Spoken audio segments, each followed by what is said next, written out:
You are watching Leicester Till I Die TV.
Watch us on YouTube. Listen on your favourite podcast platform. Or ask your smart speaker To play the podcast Leicester Till I Die.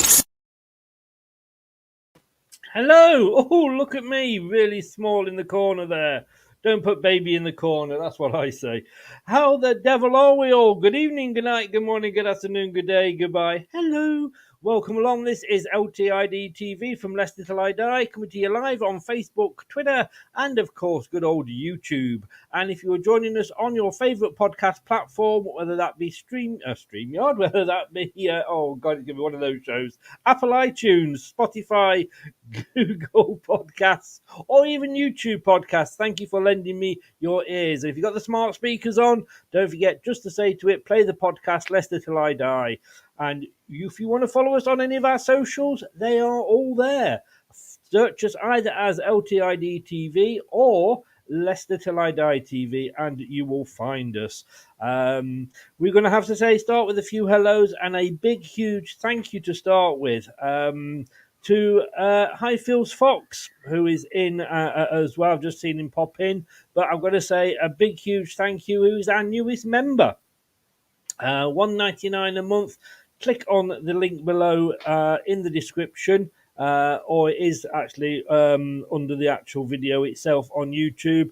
Highfield, you did say you were going to do it, mate. You were as good as you were. Thank you so very, very much indeed. So our newest member, and it's only $1.99 a month of your good old English pounds. So thank you so much, Highfield. It really does mean a lot. Another member we've got in, Doug. Good evening, sir. How are you? He says, good evening, Chris and Brad. LCFC Grey Forever a Fox. Evening, Chris. Another member. Hope you are well. It's a flying visit, pub night. Grumpy old girls meets up. Grumpy old gits meets up. It's like that every night on here with me and Dave, isn't it? But thanks for popping in. 3 members in a row. It's like buses. You wait for them. I was talking one day. I was coming home from the pub, and I saw this girl on the corner, and I said, "Like, are you free for a bit?" She said, "No, I can't." She said, "Why not?" I said, "Oh, I've got a bus drivers thing on tonight." I said, "What do you mean bus drivers thing?" She said, "Well, I'm seeing 3 of them." I said, "Will you be long?" She said, "Well, you know what it is with bus drivers. One comes along and then." Yeah, then we'll leave it on that one, shall we? I can see Brad's face. Nobody puts he don't. Evening, Doug. Everybody's saying hello to everybody else. That's the standard. If anybody who's new to the chat, welcome along. But that is the standard that we aim to achieve. We have got very low standards here, and I've got to be honest with you, it's very rare that we actually come up to them. Blue Fox is in. Good evening. Has Leicester supporter done it yet? I don't know what you mean, done it. But the answer is I don't know. Nate's in. Good evening. Another member's in. Hi, how are you? Hee. Sorry I'm late. Well, as long as you got a note from your mother, it doesn't matter. And somebody appreciates my jokes. Look, talking. This guy, I didn't see him out that night, but I'm sure he was. Brad, good evening, sir. So come on, admit you love my jokes. Yeah, like a hole in the head, mate. Yeah. Don't be like that. Don't be like that. The funny thing is, I know a bus driver, so I wondered why he wasn't. He was out late one night. Now I know. Go and ask him. Is it true? You know. I might have to now. Anyway, we have got some news. Everybody's been asking. I say everybody, one or two. I'm exaggerating. One person asked me the other day in the show, so I'll just go through it again very quickly before we start this evening's entertainment. Oh, look, there we go. Are you ready? We all like a quiz, don't we, Brad? Yeah, I'd like to be good at them, but apparently I can only just enjoy them. That's it. Yeah, there it is. Some people are meant to be presenters. Some people are meant to be contestants, and I think you are the former.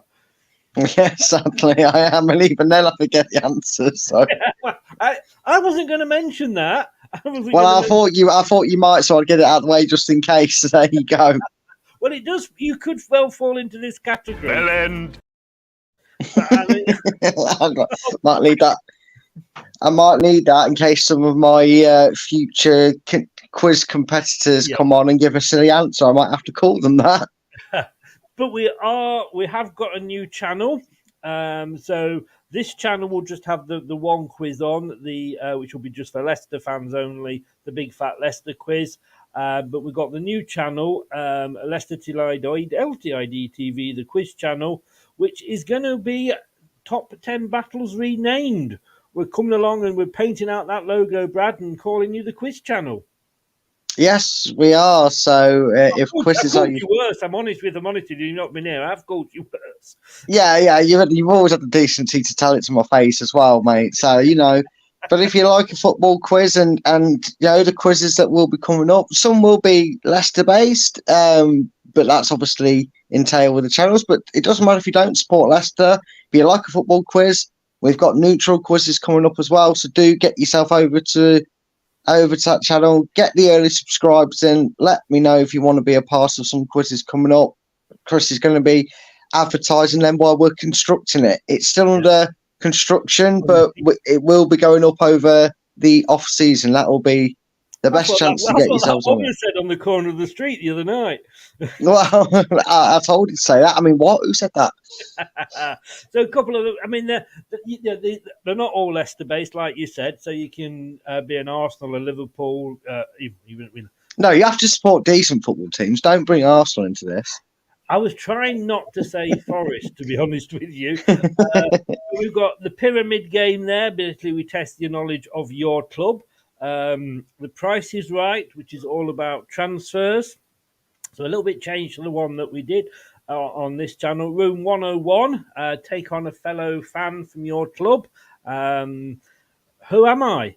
Don't answer that, Brad. It's rhetorical. Before you go. Yeah, I thought you might have come back with it. But, well, you said it, not me. Well, again, like you said earlier, I thought I would before you did. Who am I? Is one. I really am looking forward to this, Brad. 1,000,000 point drop. If you've seen the TV program, you'll know what it's going to be like. I'm really looking forward to watching that. Nations League. How well do you know the players at your club? And it is all going to be coming soon. So from next week, hopefully we'll get on and get the look and the channel redone. But you can still follow it now at Top 10 Battles, and it'll just literally be a name change. If you subscribe now, you'll still be subscribed then. So please get over and do it. And also follow Brad on the big old Twattersphere at Full-Time Focus, and you can join in the Prediction League. I think you said Doug had done that already. Yeah, along with a few others, the numbers have been grown over the last week or so. So, there will of course be Championship games, so you've got to remember that. There won't be Premier League games. There'll be Championship games. So, you've got till 9:00 Thursday night to get your predictions via Twitter to Brad. Don't chase him up. Oh, sorry, he won't chase you up. If you've not got it in by 9:00, you miss out on that week. Unless you send him a $5 through the post, and he might just let you know. PayPal, showing me age there. Send a $5 by PayPal, he might let you off. But basically, the deadline is 9:00, and you get that weekend's. And if there's a following midweek game, which there probably will be with it being the Championship, and you must list them as sort of say Leicester City 5, Coventry City 0. Don't just put 5-0 because obviously they're listed differently on different sites.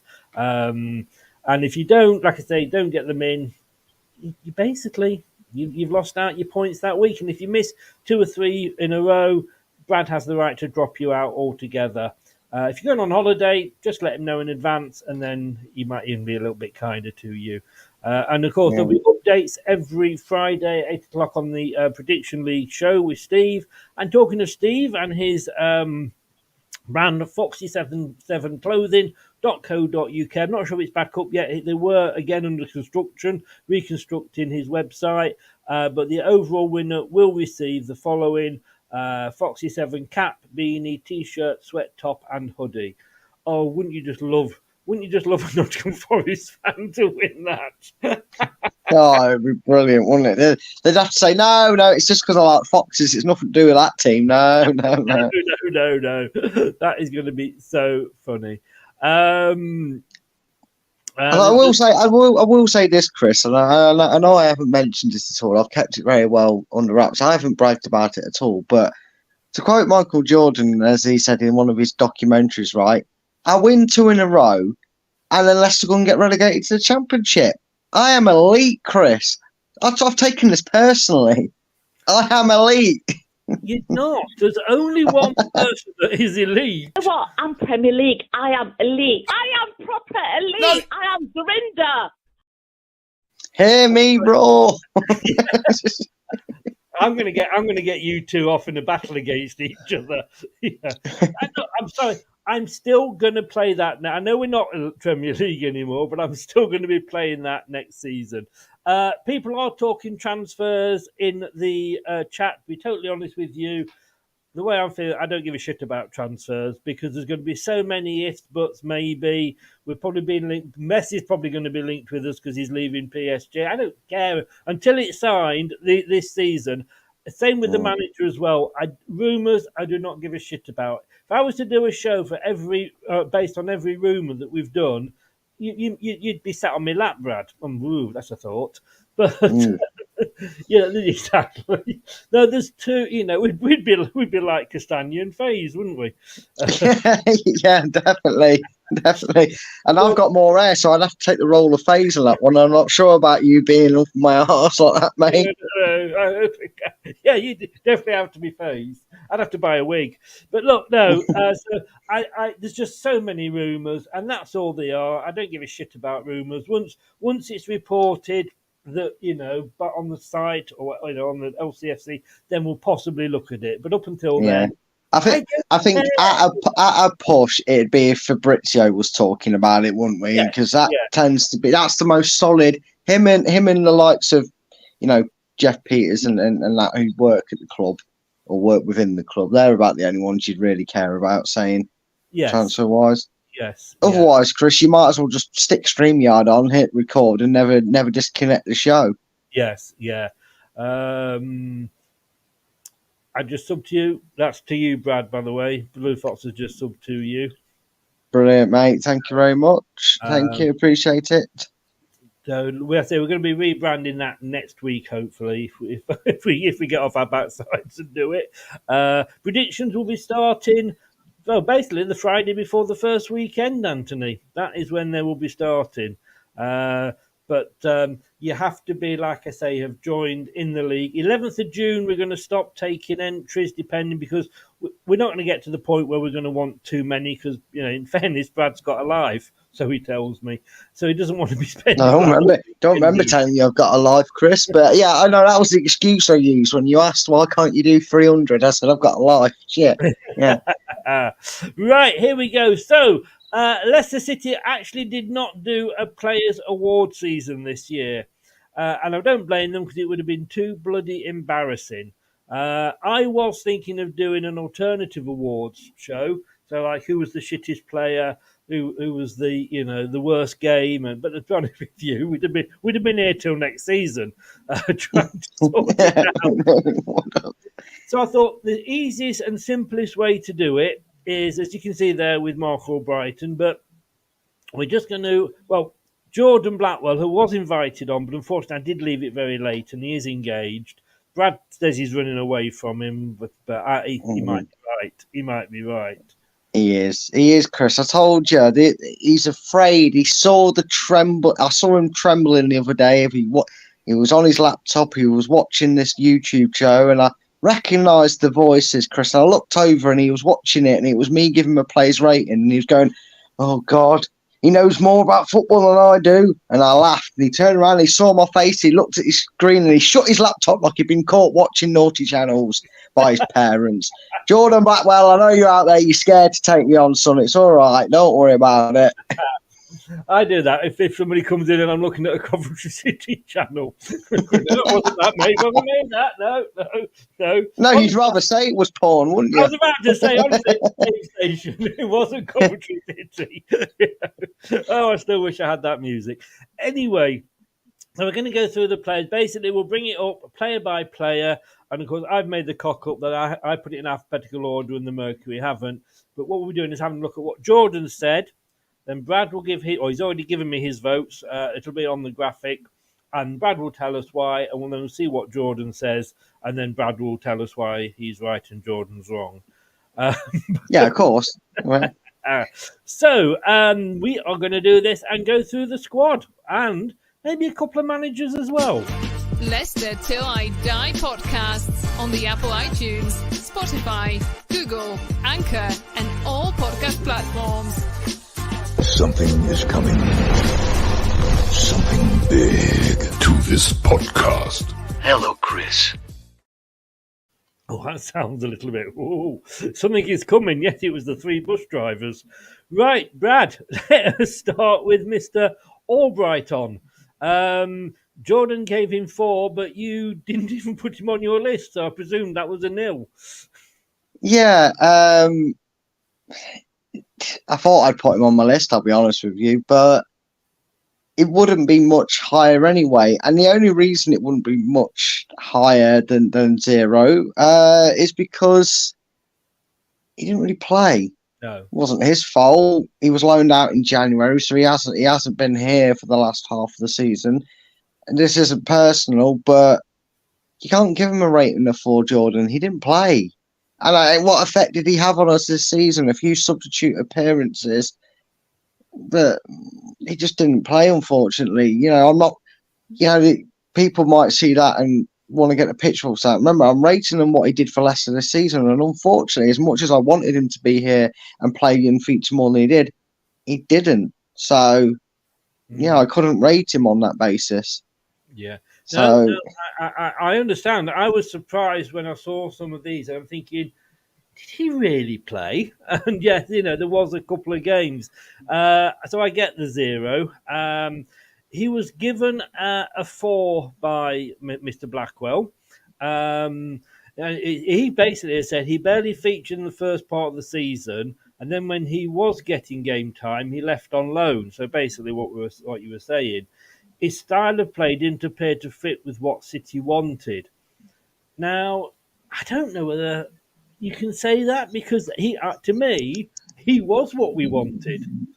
Well, considering we was playing with wingers and putting balls into the boxes and Albrighton's the best crosser in that team, I think you're talking absolute bollocks, Jordan, really. But, that's each their own opinion. Yours is wrong. You just want me to play it, don't you? I do. Your opinion is wrong. Yeah. You know what? I'm starting to think already. It might only be one name in, but I'm gonna make you work tonight on this show, Chris. He's a bit of a bell end. So Jordan Blackwell. I didn't hear what he said. I told you need a counter for it. Bellend. If you'd said it was Brendan being a bellend by not picking him, that would have been allowed. Are you now? Well, you've said it. You know I'm going to go into another list and click it and everything, you bastard. Right. Oh dear. Gray has just put, is that crosses in? Well, we already said yesterday, didn't we? We would keep him. So yeah. Although go and check that show out and listen to some of my reasonings for keeping or getting rid of. Go and check that after this. Just Now. saying. Oh, yes, don't do it now. Don't do it now. Dave's favourite player, Mr. Marty. Now, you actually do agree on quite a few here. I'm not going to lie. I'm sure this was sort of 300% more than Dave would have given him, but you've given him 3, and so has Jordan. Do tell us. Do tell us. Da. I do. You know what? I do feel a little bit sorry for Marty because he's one of them players that you had in your school team, didn't you? He weren't any good, right? But he tried his heart, bless him. He gave Leicester everything. When he played, right, he might have given away penalties, but he was giving everything. And the only problem is he just wasn't really that good at it.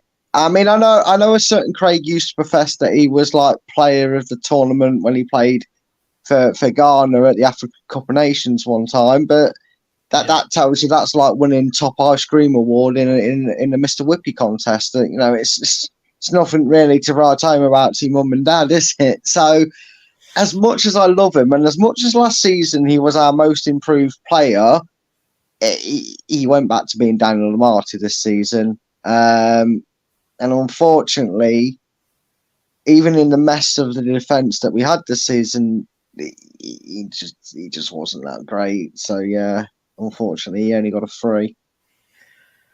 Well, basically what Jordan said, and I'm a bit scared that after all the build-up that you are going to agree with him way too much tonight. I don't know if you saw his results before you put yours in, but there is I just think he's copying my own work, Chris. It's childish, if you ask me. Come up with your own answers, Jordan. Come on. They said basically a court hero last season for the way he stepped up to the plate when teammates were injured. Yeah, totally 100% agree with that. It all went wrong for Marty this term. There were too many mistakes and strikers simply found it too easy to play against him. But in his defence, did you see what I did there? Defence? Yeah. In his defence, what sort of person plays a right-sided player as your left-sided central defender? I will tell you, it can only be because Right. You know what? I'm going to get tally chart going. That's a genuine one for the show. If you're not going to get the counter in the corner, mate, I'm going to note it down myself. We're going to have a Belen tally for the night. That's one. But no, I mean, that wasn't his position. Now, if you're being asked by your manager, right, do you want to play? Well, not do you want to? You will be playing, and you go, well, boss, I'm right-footed. You know, I've never played on the left. Well, it doesn't matter. I want you to play there. And you're thinking, well, look at Hamza Chowdhury. He had a great game and he was still dropped, so I better say yes. You're not going to not play there, but it wasn't really, I don't think those early games where we were getting stuffed by Spurs, Brighton, Arsenal, and he was on that left position. I can't really blame him for that. No, you can't. And also you have to remember when he played last year, that defence was confident. That defence was still hungry. That defence had a defender in it before he became a knob end. A French Voldemort hadn't been born at that point, but he turned into one, didn't he? So he had a very reliable partner in him to come in. But when the chips were down, it was different from Marty last season. It was injury, so he still had confident players around him. He still had players that actually bothered to care to wear the shirt. This season, he didn't have that, and he was made a scapegoat for it. So I do feel sorry for him, but I'm nothing. If nothing else, I'm fair on my ratings and firm with them. No, like you say, you both gave him 3.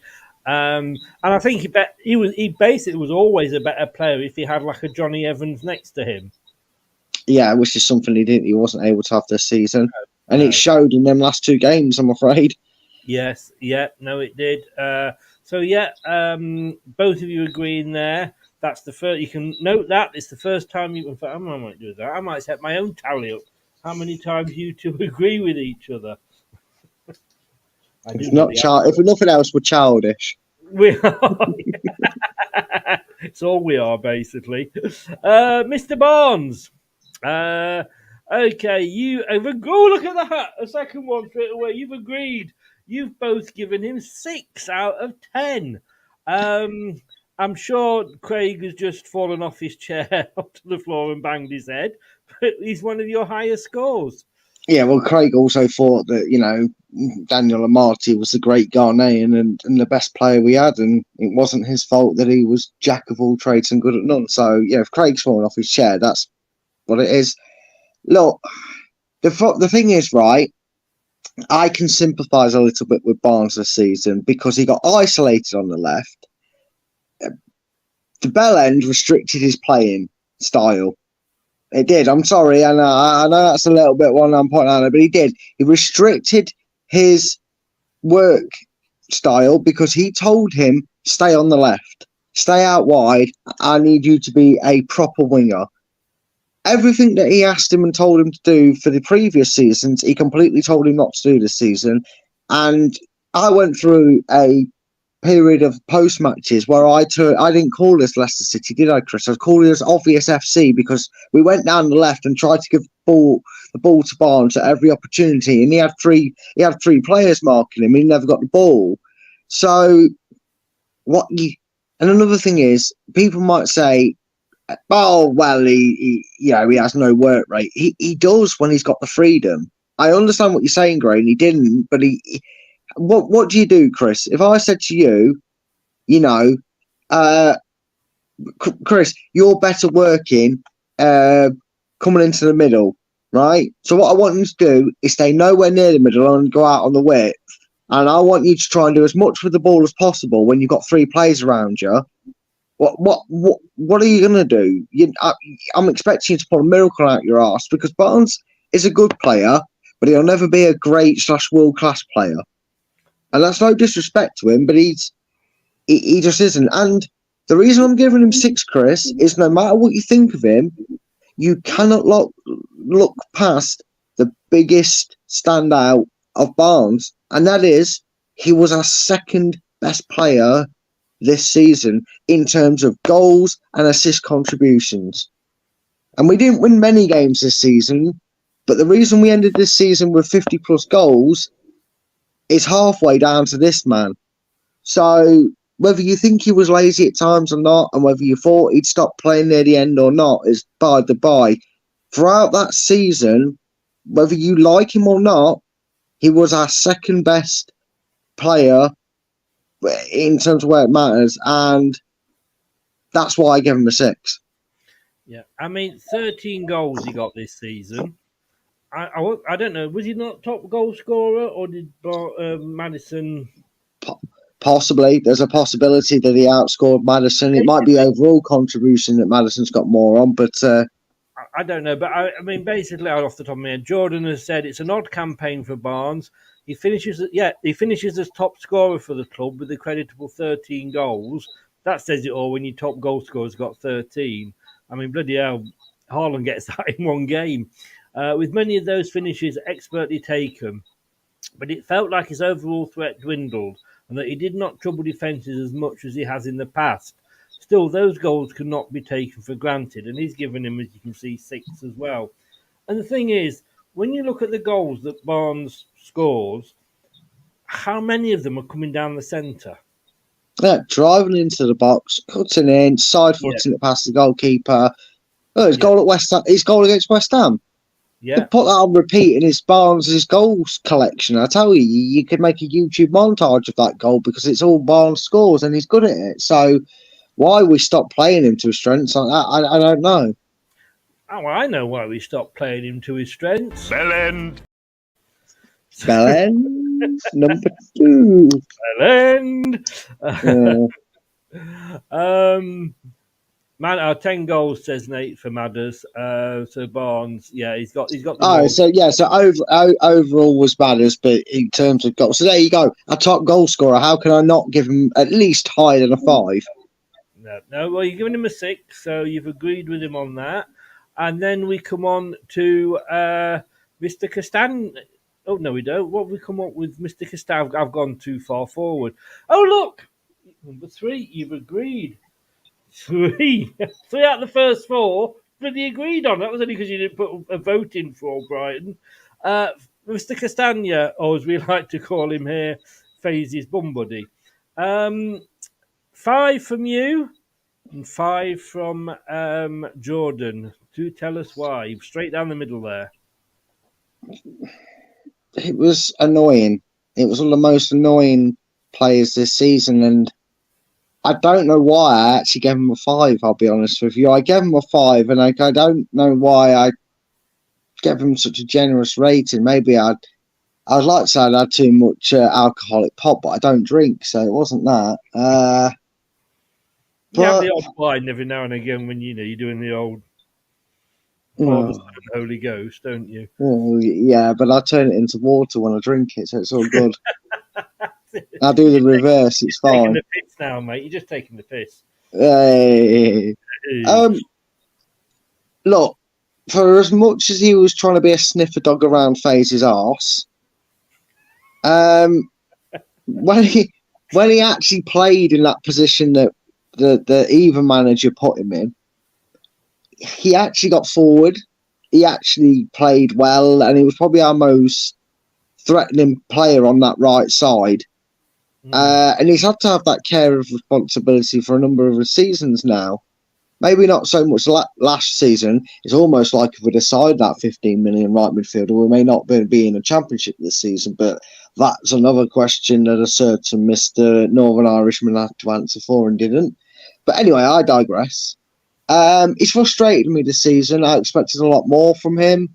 I expected him to actually play in the position he was being asked to as well. I'm sure the managers did as well, to be fair. But when he played well, he stood head and shoulders above the rest.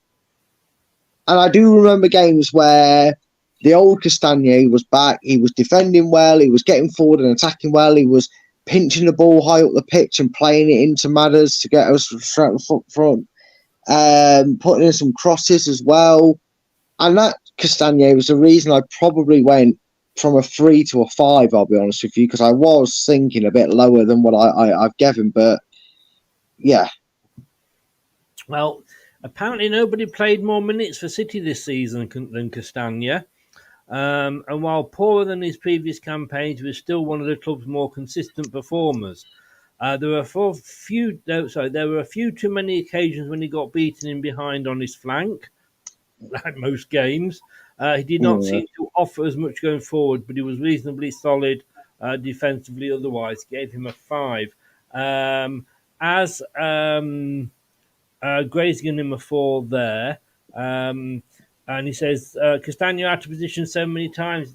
This is our point, isn't it? It was, again, I just don't know what these football managers see, because we all see it. We're all sat here seeing it. And surely they watch we know they watch the game, don't they, going back? Do they not? Do they watch a different game? I think they do, but then maybe they tell him to not do that. And I don't know. The problem is as well, Chris. It seems to be the most cursed area for Leicester, doesn't it? In a sense, because Justin, Castagna not so much this season, but Justin, Christensen didn't take long when he came in. Ricardo, they all get injured all the time. So there was also a point where he was never the problem this year. Brooklyn, I think you may have skipped a few games out, mate, and didn't watch them because he was definitely a problem this season for a lot of goals as well at points. So, Great. Are you trying to say, Chris, that Brendan is a knobhead? No, not at all. I don't know what gives you that idea. Knobhead is not I never say that is the words I use. Go on there. I was coerced into that one. That one should No, got man up. No, it counts. You played it. You could have just said it and not played it. No. My rules, my chart. Fox is forever. Good evening, mate. How are you doing? Welcome along. All right. We know there's a lot of players that actually divide opinion. Foxes has just given a 5 to Castagna there. One of the players that does divide opinion is Mr. Daka, new signing. Now, you have given him 3. which was one less than Jordan gave him, who gave him, obviously, I can do the maths, he gave him 4. Yeah, I have to admit, I was a little bit disappointed in Daka this season. Having said that, he also didn't feature a great deal this season in terms of, you know, starts, minutes on the pitch. I mean, it might show that he had 20 appearances this season, but I bet you it tells you half of them, if not 3/4 of them, are all substitution appearances. I don't know these stats. Chris has them in front of me. You know, when you just feel like a player's probably got more false stats. I call them false stats because how many times this season, Chris, was Daka coming on in the 88th minute? Yeah. So he hasn't really had a chance to shine. Despite everybody, including non-footballing fans, being able to tell that maybe the issue Leicester have is they only have one striker on the pitch. Every manager, barring a couple of games until under Dean Smith, and that was only stopped because Ian Atcho unfortunately got injured, was that we only had one striker, so he was never gonna get picked over Brendan's love child in Vardy, despite how bad Vardy played at points this season. Okay. And he was never going to get picked over the guy who's been there and earned the spot first, which is Ian Atcho. So I feel bad because I think he's a lot better player than he is. And I hope next season he's still here and he's in the Championship and he really does shine. Because the reason he gets a 3, Chris, is because he just didn't play enough for me. And when he did, he didn't ultimately take them chances to do anything. I mean, Gray says there he couldn't score in 3 bus drivers' rest homes. Maybe okay in the Championship. I mean, we do know he can't. I mean, I know I hate myself for doing this, but to say yes, he got 4 against Moscow in the Europa League. But then we've got Diabate, then we've got Moose, we've got all those. I'll tell you what, I can start playing Chris's bingo. I could have Bellend, I could have Moscow 4 goals. I could make a Chris's bingo card. We know there is a good striker in there, and what I'm going to do though, I'm going to rewind it back and go, all right, when we get to Iheanacho, we'll see what we're going to give to him. But how many would we have given Iheanacho 3 or 4 seasons ago? Probably not that many, apart from that one season when he actually obviously was our top goal scorer because he decided to try 2 up front. But apart from that, because he was never played, he never got 90 minutes. And it is the same with Daka. We know that Daka was brought in to fill in that Vardy role when Vardy does finally retire, whether that's this now or whether that's in a year's time. But you cannot, and Iheanacho, he was awful when he used to come. He used to come on for 10 minutes because you're taking Vardy off and you are putting Daka or Iheanacho on, neither of which are Vardy, right? Okay, maybe Daka's a little bit nearer to him, but they are different players. So if you are going to take a player like Vardy off, you need a tactical manager that has got brains, unlike the knobhead, there we go, that we used to have here, that couldn't work out that if you put another player on, that he might play differently, therefore you might need to supply him differently. So I think Daka is. I still think there's a good player in there, but he hasn't been given that chance yet. Like he was. No, he's not. No, I mean Jordan says his breakthrough last season was integral to improving the team's performances, but his all-action showings didn't quite have the same impact this term. With more scrutiny of his technical ability, he was often found wanting. However, his commitment could never be questioned, and it still felt like City were better when he was in the team. He has got a turn of pace, hasn't he? We know that, and he has got, before you've given him 3. I do think there's a developing player, and I think he needs to be given time, like Iheanacho was, because you come on for 10 minutes at the end of a game, you are never going to get any confidence or any, to know how your team weights. play the ball off there. I know he's going to run onto it. If you're not playing regularly with these players, you're not going to get to know them, are you? No, you're not. And he needs a run in the Championship. He needs a run of games. He needs to be played up front with Iheanacho, if I'm being perfectly honest with you. And he needs that confidence. And I reckon he'll be like Vardy. Do you remember when he scored against Blackburn? Jamie Vardy. When we were last in the when we won the I think it was when we won the Championship. Might have been a season before. I'm not too sure. But he scored against Blackburn. It was his first goal in the Championship. And it talked about because that was when he even considered packing it in, didn't he? Because he thought he wasn't good enough. And Nigel Pearson obviously said, you're going to be good enough. I can see it. I reckon once he scores his first goal in that Championship, and he's played 5 or 6 games probably at that point, and it might take the 5th or 6th game for it to arrive. But once it happens, the floodgates were open for him. Yeah. And I'm just going to read Daka's out again, because what I've just described to you was actually Kieran Dewsbury Hall, who's up next. So let me read what Jordan said about Daka. He looks unorthodox at times, but Daka does seem to have a knack of making things happen. However, a lack of faith in him doing so meant he wasn't able to improve on last season. Hopes of him being Vardy's successor have gone unfulfilled. But like we've just said, it's going to when you're only playing 10 minutes a bloody game. So anyway, what Blackwell said about Dewsbury Hall was his breakthrough last season was integral to improving the team's performances, but his all-action showings didn't quite have the same impact this term. And with more scrutiny on his technical ability, he's often been found wanting. However, his commitment could never be questioned. It still felt like City were better when he was in the team. I'm sure I've read that before. I'm getting a sense of deja vu there, Chris. Yeah. Well, he got a 5 on that praise, but you've gone one better and you've given him a 6.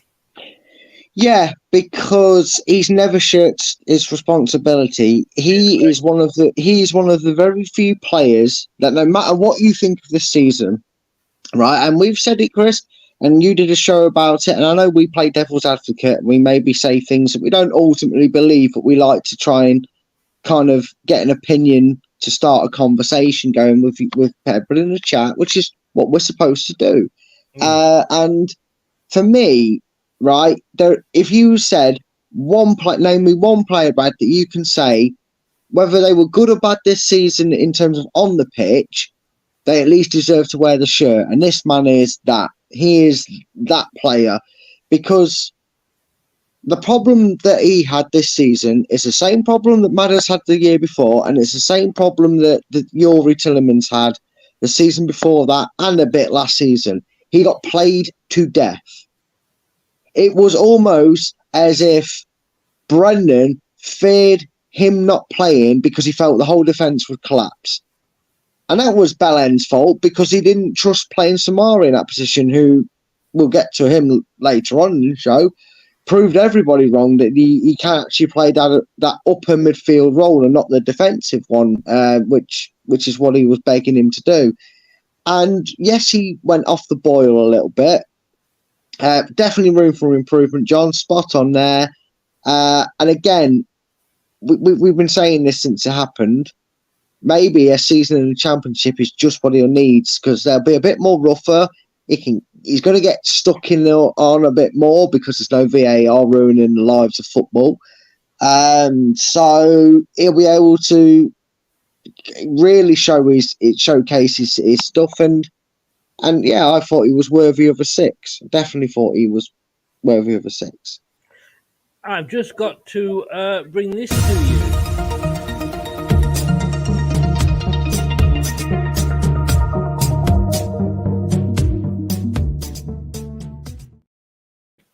And it's just been reported that the EFL have announced that next season there will be VAR in the Championship.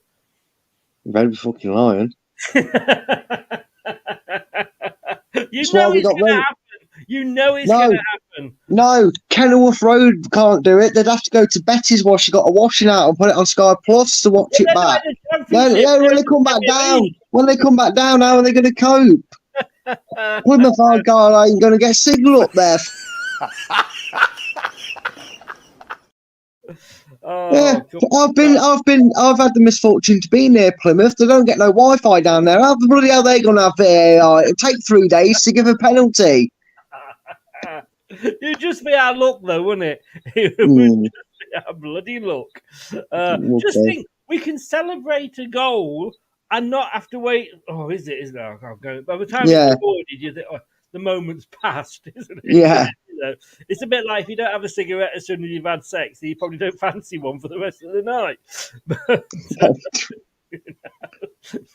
And that's all about scoring as well.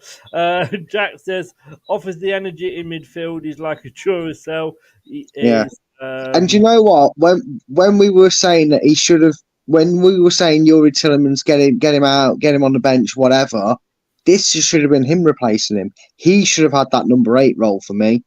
I think he would have been a lot better in that role. I mean, he's what, 23, 24. And we say, like, oh, you know, we're asking them to do a lot. Do we know? We're asking them to play every game of football. Well, why not? That's the job.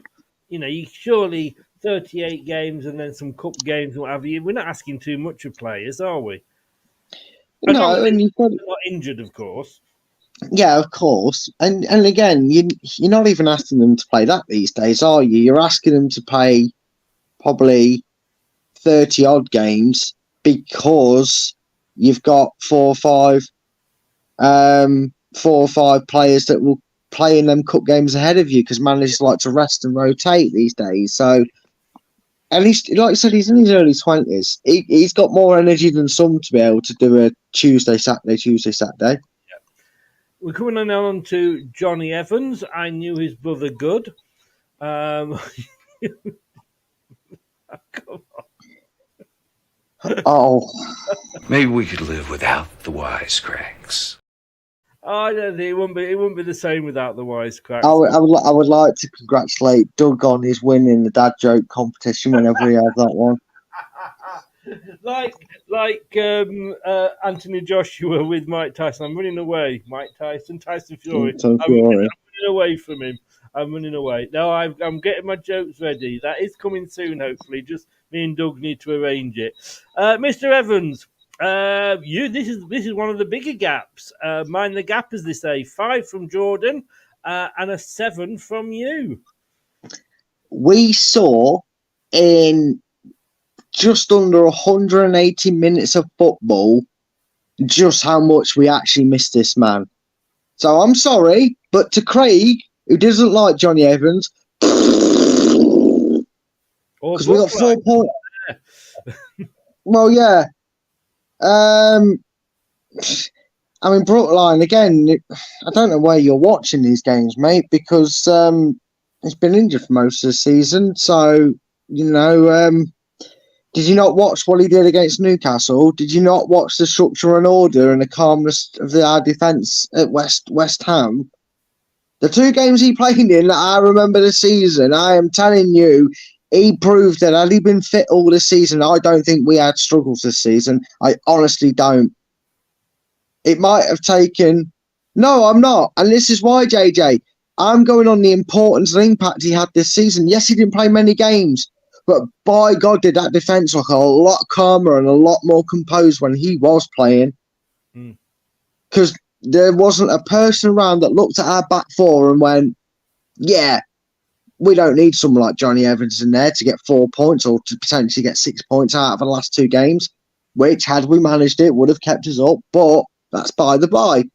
We played them 2 games who were just as equally important. We had Johnny Evans commanding the back. We had our captain actually out on the bloody pitch. Okay, all right, there were 7 other captains in between after he got injured. But when the armband came back round to him and he was commander of that defence, 4 points, 1 goal conceded. Enough said.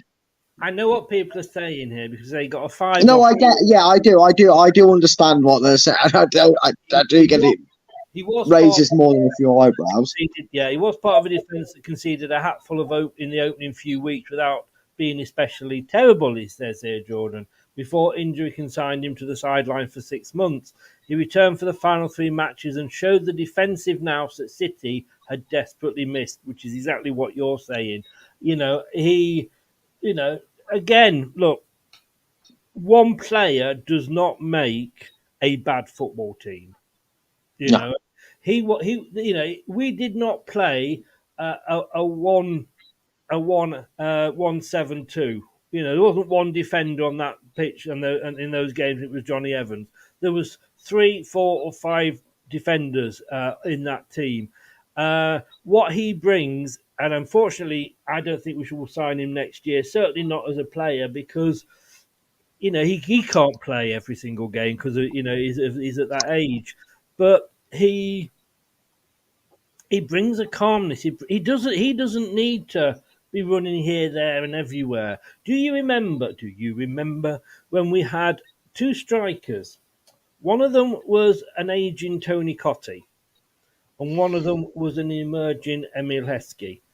And Tony Yes. Cottee said what he liked. He loved that partnership, and he said what he liked about that partnership was that he didn't really have to do any running. He said, No.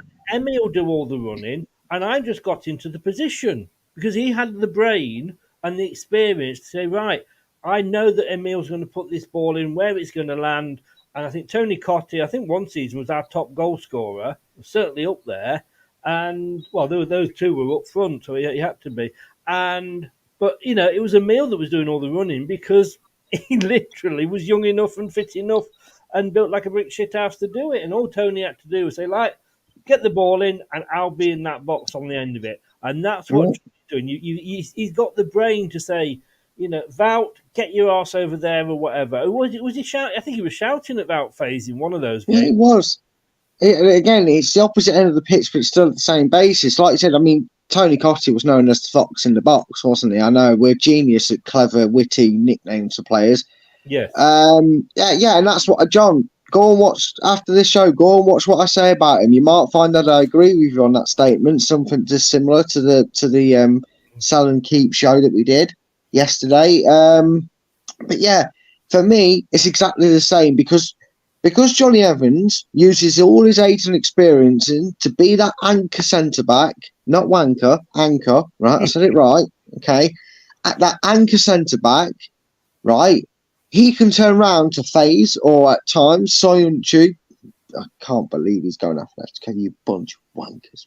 Sorry, I'm not pissed off about it. I am. I'm really pissed off about it. You know who you got to blame? Bellend. Hey, got him. There you go. He's a 4. He's on for a 5th. He's on for a 5. No, but he does that, and he can go. You drive the ball. Phase, drive the ball. Cags, drive the ball. Amati, get on the fucking bench. What are you doing on the pitch? Piss off.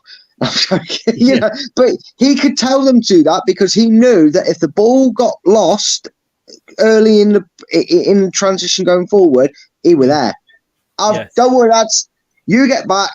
I've got you covered. And then he'd have a go at them if they didn't get back quick enough for his liking. And then he'd pat them on the back and they'd get on with the job. And that's what he brought. Yes, it was. Yeah. And as Brad said there, if you haven't seen it yet, do get over to the LT. Well, you're on the LTID TV YouTube page. Check out Retain or Release. It's in the pick zone, which is where all our 5 latest ones are. Get over there and check it out. And we do say whether we would keep. What did we say we did? Keep, let go, re-sign, or take for dinner. Yeah, it was basically some of the answers were dependent on their contract situation. Yeah. So those that are out of contract, would we retain them or would we let them go? And the rest, it was literally keep or sell. Yes. So yeah. Right. For those, well, there's a lot of reasons, and I just blamed Mr. BE there, but we all know that the main reason that Kagler Soyuncu has left the club this season and that he wasn't being picked is that he fell out with this guy over who had the best hairdo. And, when you had them both in defence, if they got too close together, can you imagine the physio having to come on and untangle the hair? It would have been sponsored by L'Oreal, wouldn't we? It was like chucking a box of slinkies together and then telling someone they got 10 seconds to untangle it. It's an impossible Exactly. task. 6 from Jordan, 5 from you. You've gone one below this season. Yeah, look, I like FaZe. And Belgian manager, if it's true what the Belgian manager said to Wout FaZe, shame on you. You've got no business to dictate where he wants to play his football. Don't you dare, as an international manager, come out and say, you need to leave the club, otherwise I'm not picking you. If I was the Belgian officials and I heard my international manager saying that to a player, I would sack him immediately. I hope it's not true, but if them rumours are true, shame on you if you've been saying that to your players, that I won't pick you if you play in a championship. You snobby-nosed Belgian twat if you're true, allegedly. See, I told you I'd be nice. Anyway, he has a mistake in him. And I don't mean his own goals. He has a mistake in him. Sometimes he'd go on his little Frodo Baggins adventures up the pitch. He'd get caught out and he didn't quite react rightly in chasing back. But sometimes his football brain would be turned on and he'd make superb blocks. And it was because he kept flipping between having a footballing brain and not that I just gave him a 5. Because in the midst of a dire season, which he didn't start in, by the way, he had the most unfortunate knowledge of making his debut in a 6-2 defeat and was ironically Leicester's man of the match in that game. He will improve. You know, he will improve as long as some scumbaggy, hopefully it's not true, so allegedly Belgian manager or whatever it is, doesn't decide to try and run him out of a club because he won't. I believe Yuri might have said something to him as well. Yeah, well, Yuri, jog on, mate. You go and play for Aston Villa. Well done, great step up. Yeah, great. Well, when we come back at the first attempt and good evening's got you playing. Got you playing in 13th. I bet we're really going to be glad if you. Anyway. Yeah. Anyway. Talk about crocodile tears when he was doing his goodbye video. But look, yeah, you've given him a 5. Like you again, you took the words out of my mouth. Justin, must have been you were kissing me. But no, I told you not to put that part in it. But look. Yes, he had no pre-season. He came in, was thrown straight into the side because of the French Voldemort, as you want to call him, had dropped on us from a great height. And we were struggling as a team anyway. You know, he had a Marty to his left. That's the song, a Marty's to the left and Magic to the right. But yeah, I mean, and then of course when everybody had a break for the World Cup, he was playing. He didn't play, but he went over to be in the World Cup squad. So it was a baptism of fire season for him, really, wasn't it? You know, but he gets a 6 off Jordan, who says you can split FaZe campaign into 3 parts. In the first, from his arrival to the World Cup, he was terrific, showing great confidence, controlled aggression, and fine positioning, acting as the catalyst for the turnaround in form in the autumn. However, after the World Cup and up to March, the international break, he was reckless and calamitous. Then, after starting for Belgium, he returned and was solid once more again and gets a 6. I'm going to ask you this, Brad, and don't do a David and try and not answer it. I'm going to ask you this, and I will keep asking you until you answer it. But do you remember Castagne's problem was that he went to the Euros as one of the stars of the Turkish side. Turkey played absolutely rubbish, and he came back and his confidence was shot. FaZe went to a. Do you mean Soyuncu? Because Castagne is Belgian. Did I say Castagne? Sorry, Soyuncu. Yeah, Soyuncu. FaZe went to the World Cup with Belgium, the golden generation, one of the favourites to win it. I think most of us had them certainly into the quarterfinals, and of course they bombed out and were absolutely awful.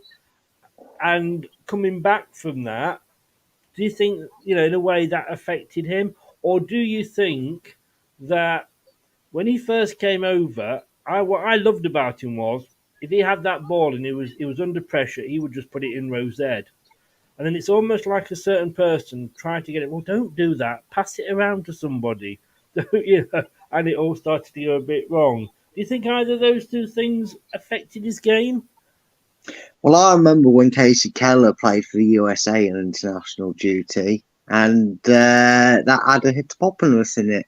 Sorry, I didn't answer your question there, did I? I just said something random and completely off the topic, like Dave. Sorry, you said not to do that. You said not to do it, Dave, and I've just done that. I'm sorry. Yeah, look, it was very bizarre because, and again, this is why I think you got to have some front and cheek and be a nasty piece of work to allegedly say what he said. Because didn't he go to the internationals and not play him? Yes. Yeah. So does it matter if he stays at Leicester and playing the Championship? Well, it doesn't matter if because you didn't play him anyway. You cretin of a. I really shouldn't be angry and take it personally, but I can't help but saying if the piece is there, it must make the jigsaw puzzle. With I hate international managers like that. If he's allegedly said these things, that was a different one, though, wasn't it? Because it was still Martin. Well, still either one. This one's not been. And I don't think it does the confidence any good. Soyuncu. The problem is Soyuncu's a little bit different because his head had absolutely imploded beforehand. He probably needed a international tournament hiatus because Soyuncu had that implosion away at Bournemouth where he got sent off and we lost 4-1. He never really got his head back in the game. He was probably trying so hard to play himself into form and find his feet again that he kept the downward spiral. It wasn't good.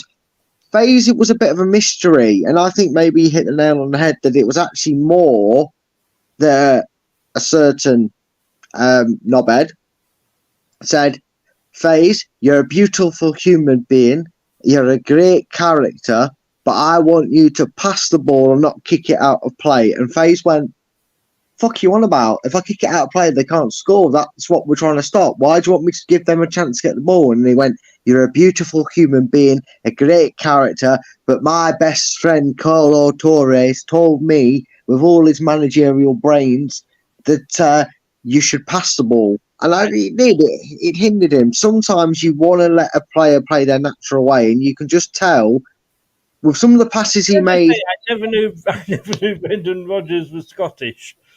Well, he certainly ain't got a brain cell, so he doesn't even know his own nationality. That's why I say I can't do the accent. Sometimes I can, sometimes I can't. I've got to say to John here, I said I don't think that whenever you score an own goal, unless it's a real you put it into an open net or something like that, those two goals that he scored in that game. The first one, he was trying to do what we've just said, which he should be doing, which was put it into Rose Ed. And he hit a spinning ball, and he could not do that. If you gave him another 100 attempts, he would not be able to do that again. And the second one, it hit the post. He was running in to try and defend. It hit him and went in. We've seen it with Wes Morgan. We've seen it with Jess Flupp. So I can't really blame him for that. But look, are you ready for the next one? The only way I can introduce this next one is by this.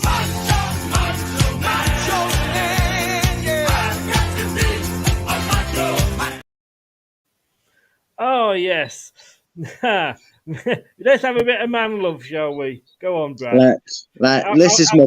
I'll to you. This is, as the kids would say, this is my boy. This is my man, Ian Acho. Look, if Chris said, Brad, we're going to do a rating show on what you think of these players, he'd get a 10 out of 10. Out of all the apology videos, if that's what you want to call them, out of all of the tweets, Instagrams and whatnot, all these players have put out, or very little of them have, but the ones that have put out there, the one that I have felt had the most heart and actually made me feel sad inside to hear him speak, Kelechi Iheanacho. He's so wholesome. He's such a lovely person, and it broke my heart. I was just like, oh, Kel, what has this club done to you? Because you deserve so much better. And he was so sorry. And the only player that you looked at and went, you genuinely mean every word you're saying. He's such a lovely soul of a person. I don't know why that noise came through there. That's scary. And if this was based on ratings of personality, he'd get a 12 out of 10. He'd break the Richter scale for me. And the only reason he only gets a 7 and nothing higher is because I think my bias would have really shown through on my favouritism here. I mean, I know the Bellend had his favourite players, but I'm allowed to have mine because it's my ratings, not Bellend's. So I gave him a 7 because even though his time was limited on the pitch, even though he was abandoned by his other parent, he was my favourite child. I won't have a bad word said about him. He was my favourite. Okay, I'm getting really emotional here. But no, Chris. I know it's the porn of music, but I know it changed. I mean, I wasn't expecting that when it first started. I was like, what's he put on here? And I don't know how to go with it. But no, I won't have. Every time he's been on that pitch, he gives everything to this club. He gives everything to his performance. And Chris, turn it off because I can't concentrate, man. Please.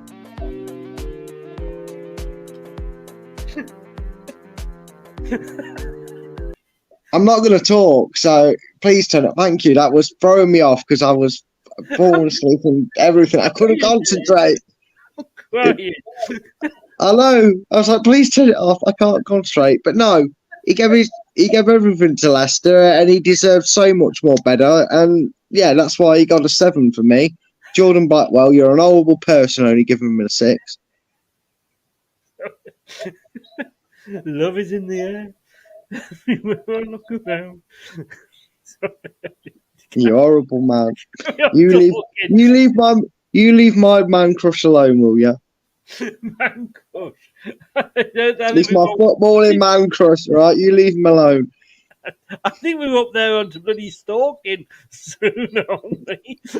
Stalking. I would go in and have words with his teachers if he got in trouble at school. I care about him that much. If he was at school with me, I'd beat them up, man. I wouldn't have it. No.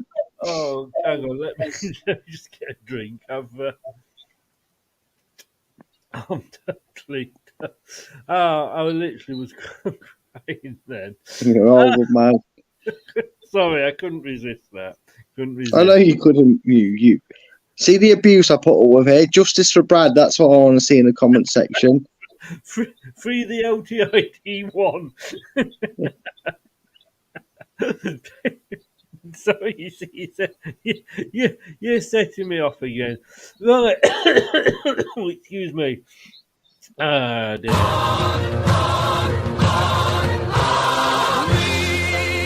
Elite. Yeah, I do feel that while I read out what Jordan said about Kelly, we should. I think we should have this back on again.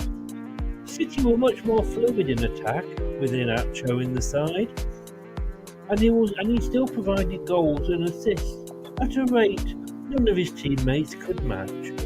His link-up play and vision was superb at times, while he gave fans one of the moments of the season with his groin-tearing pass at Leeds. Oh, if only Brad had been there to rub it better for him. But those misses at Southampton proved costly. And a 6. Oh, Brad. Oh, if he Jordan, goes, you stay away from my cow, Jordan. You stay away from him. It's not yours to praise. There's the one wall in your bedroom just dedicated to collect it. I'm not saying I have a shrine because my lawyers won't allow me to say it, but Sorry, I'm still going.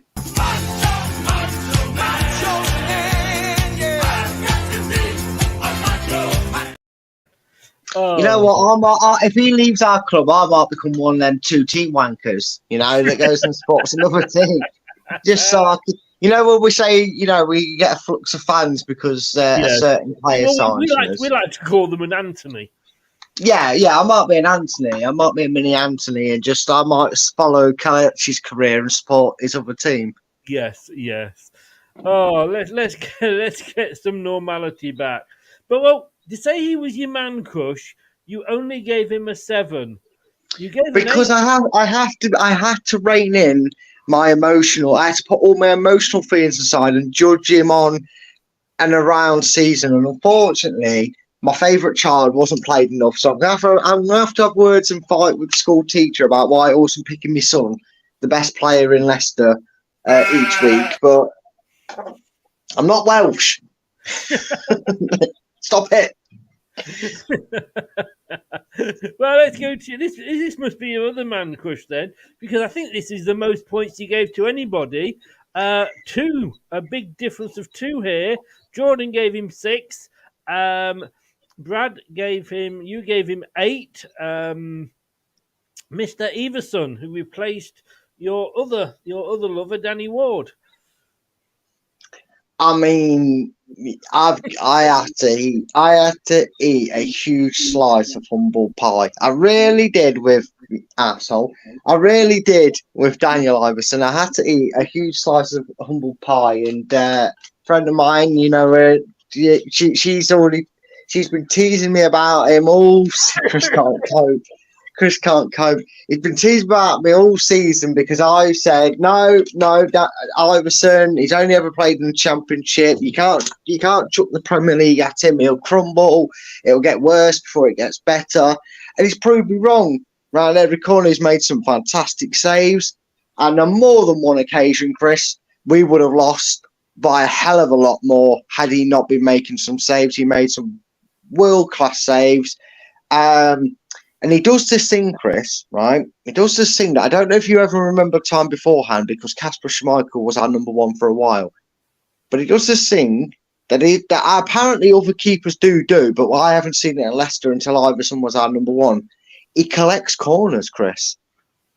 He commands his box.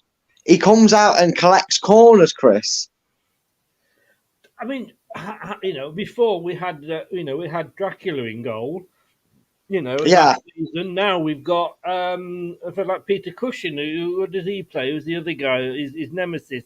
He actually comes. He's not scared of crosses. No, he's not. And you know what? Yes, he had the odd mistake in him.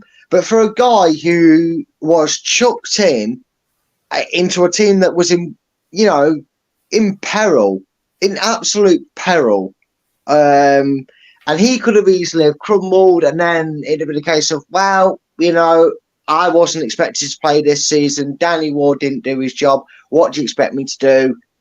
We are where we are. But he stepped up to the mark. And to be honest with you, as much as I don't know if I've ever mentioned this, Chris, being an ex-goalkeeper myself, I was always in support of I know, shock horror. I know that's slipped under the radar on this channel. But breaking news, I used to be a goalkeeper. For me, one thing I feel that Iverson also did better than Ward, which is why he's impressed me and become a better choice for number 1 for the future of Leicester, is because he's earned the trust at the back. Because the one thing he has better than Danny Ward is you actually hear him bellowing. You actually hear him screaming and shouting when crosses come in. To be fair, he was trained by Kasper, and he couldn't kick a ball in a pitch if the pitch didn't have any lines. So that I can understand why he can't kick a ball, because he learnt it from Kasper. But other things that he also picked up from Kasper are his reaction saves, his ability to, get himself at full stretch across the goal. And there was a few times where even when he was slightly wrong-footed, he'd be able to throw himself across and make it up, then he'd still make the save anyway. I mean, there was a point in that Everton game, wasn't there, Chris? And I did the rounds on Twitter at the time, where I think it was when it was 2-2.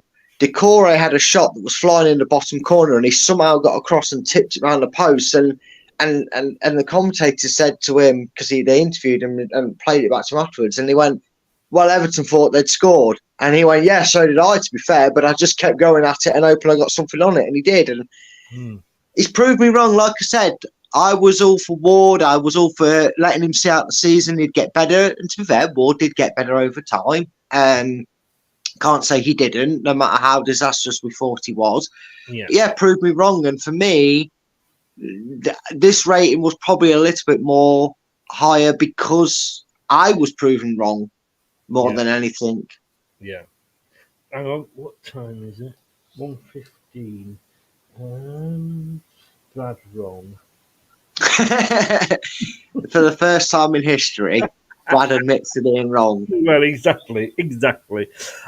I'm still laughing about that show. I'm so sorry. It's the new Gorinda. Look, Jordan's given him 6.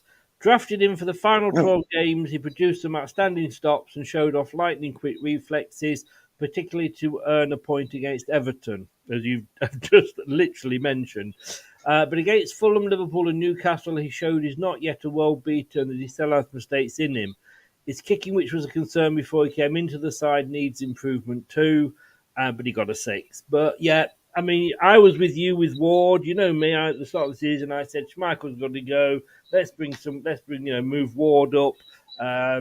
Look, various things you could say why, but it hasn't worked out for Ward. And we both said in yesterday's show, didn't we? It's time maybe for Ward to move on. Yeah. Go and be number 1 elsewhere. Maybe that's what we said, Chris. They'd have to watch the show. We can't let them all know the answers.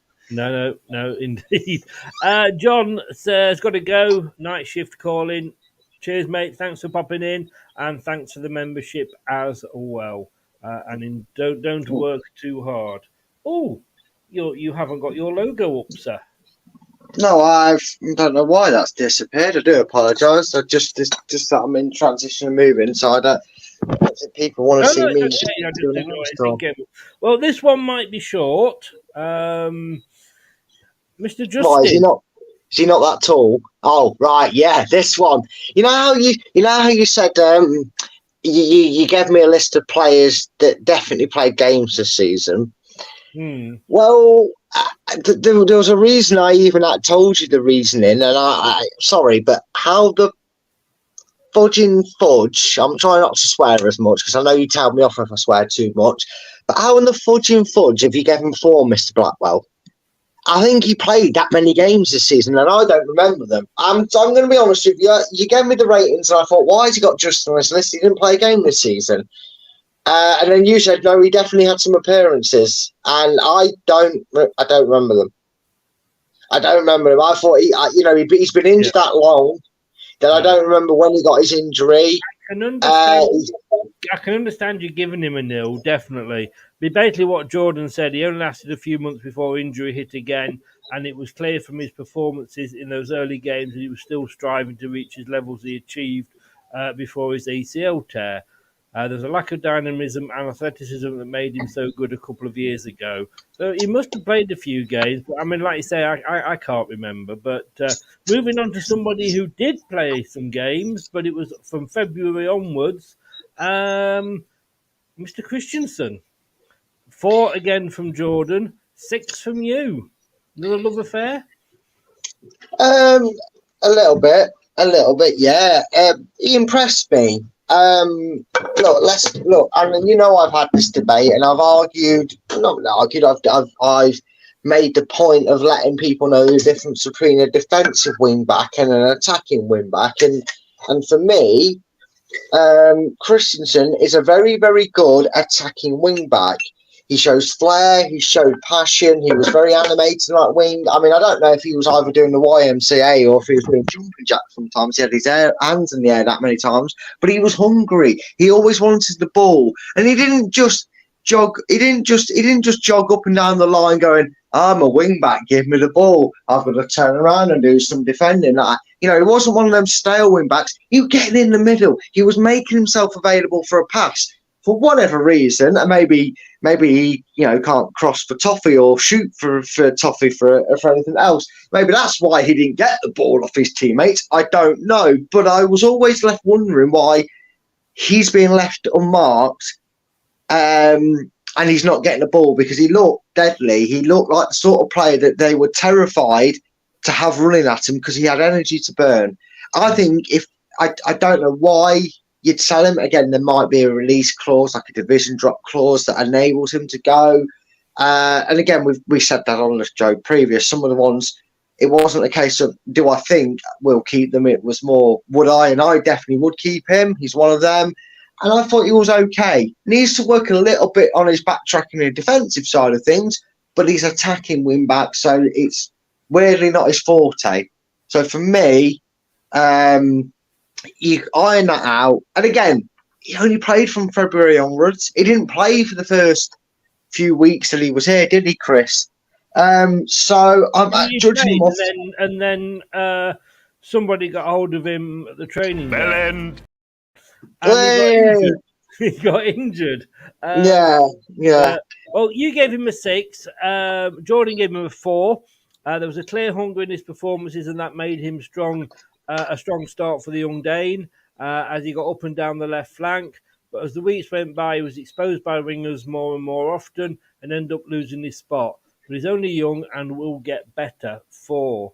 Well, he's our youngest wing back, isn't he? Because you said in the Thomas. Yeah, he's younger than Thomas.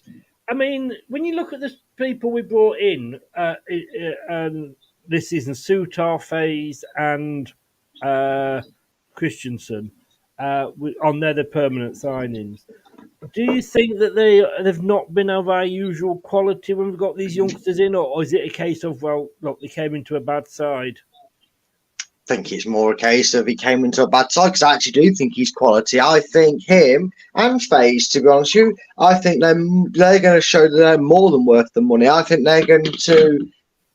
I think a bad season is maybe masked it, because I think if Leicester had a bloody won't keep trying to blind me out of it, trying to show me up, to try and get outshone by my own kitchen light. But no, I feel that had this season been differently, and he didn't come into a team that was lingering 16th sort of area at that point, I think if we'd have brought Christensen and FaZe in and Leicester had been in the top 10, I think we'd be sat here going, we've done it again, lads. 15 million, more like 55 million. Christensen, more like the best left back in the Premier League. So, you know what I mean?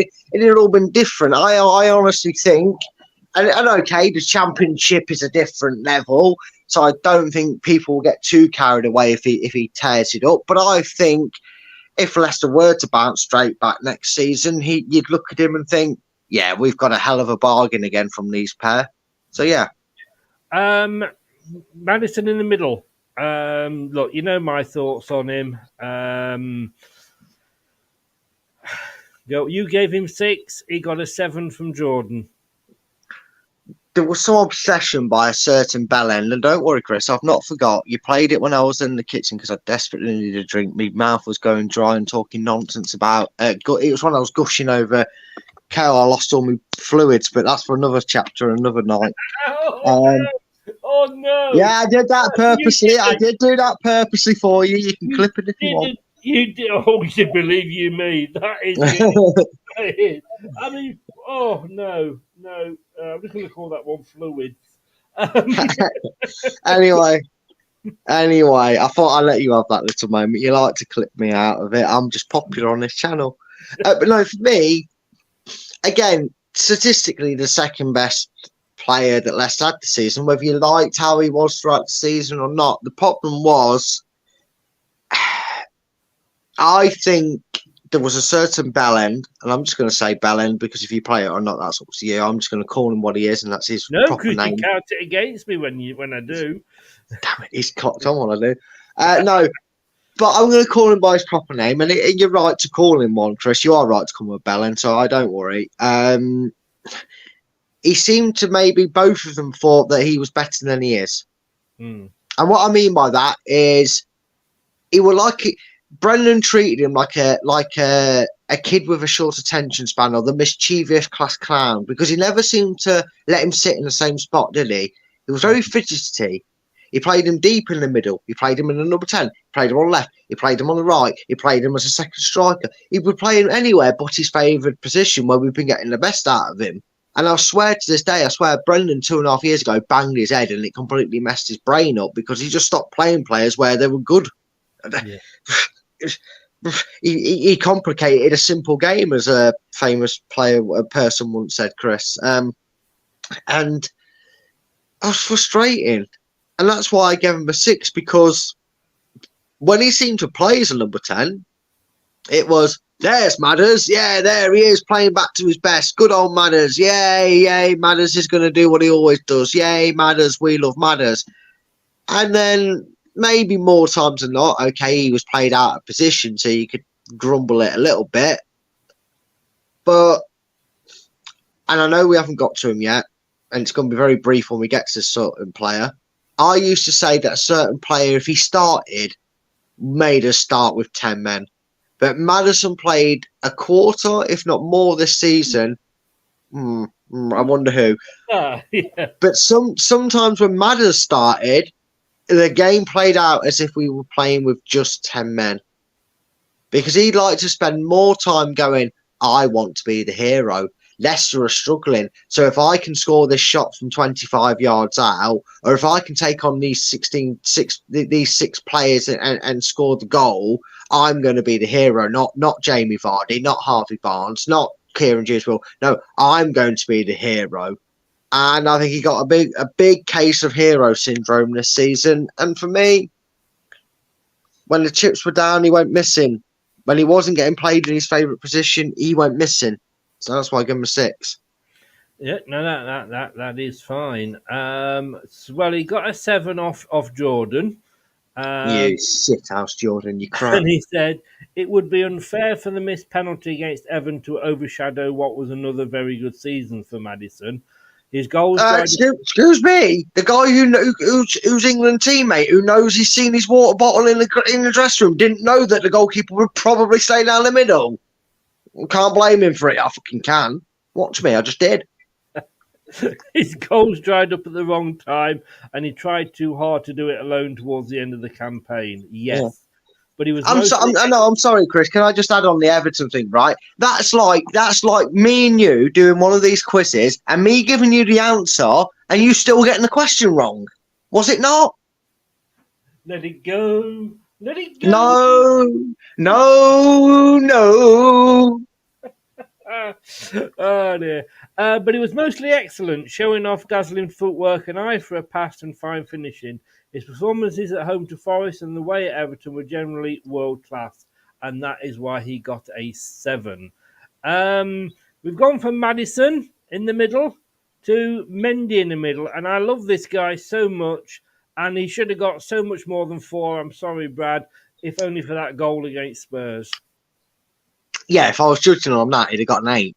I really would have. For me, the reason I gave him a 4 is because I was pissed off he didn't start or play as many games as he should have.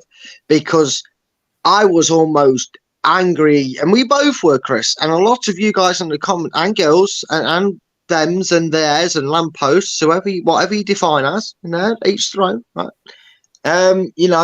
We were all angry because this man didn't seem to, no matter what he did, no matter how well he played, he never got that consistent run in the team. And he deserved a run in the team. He didn't deserve to be an 88th minute, a 92nd minute substitute who's going to do bugger all and affect the game in any shape or form of dynamic, whether we were 1-0 down, 1-1 trying to win it, whatever. What's he going to do in that position for the next 2.5, 4 minutes, whatever it were? Absolutely bugger all. So again, his stats don't add up to actually how well he played. It might say, and again, I don't know this, so I'm going to use the same number. It might well say that he played 20 games this season, but I guarantee you most of them were substitute appearances, and I guarantee you most of them substitute appearances were after the 70th minute mark. And I couldn't give him more than 4 because for every good performance he put in, he then wouldn't play for 6 games. And I'd forget I'm probably forgetting some good performances because he had such weird spells out of the team. He'd go from getting dropped, coming on as a half-time substitute, to playing well as a half-time substitute, and then the next game playing 8 in the 80th minute, and then the 83rd minute, and then I don't get it. No. So yeah. I unfortunately again go and check it out. The the video from last night, which, like I say, is still it's on the under the pick zone, so is the up with there with the latest videos that I've uploaded. But I, if he leaves, I don't blame him. I don't blame him. No, I don't. I really don't. You know, he deserves better. He does. What Jordan said, he may be unadventurous in his style, but with City games often chaotic, there was a craving to see more of Mendy at the base of the midfield. He had perhaps his best ever City game in the win over Spurs, in which he scored a cracker. He could not get himself a regular spot in the 11, and that's why he got a 6. But to be honest with you, from Jordan, that is praise indeed. That is for him. And to be fair, he would have got a 6. Yeah. Indeed, leads us on to Indeedy. You see what I did there? That's why I interrupted you, because it was such a good lead-in that I didn't want to waste it, but I feel like I have done anyway. A pair of 3s. Yeah. I have a question for you, Brad. Why is it when ladies go to the toilet in pairs that nobody bats an eyelid? When I do it, I get thrown out the greengrocers.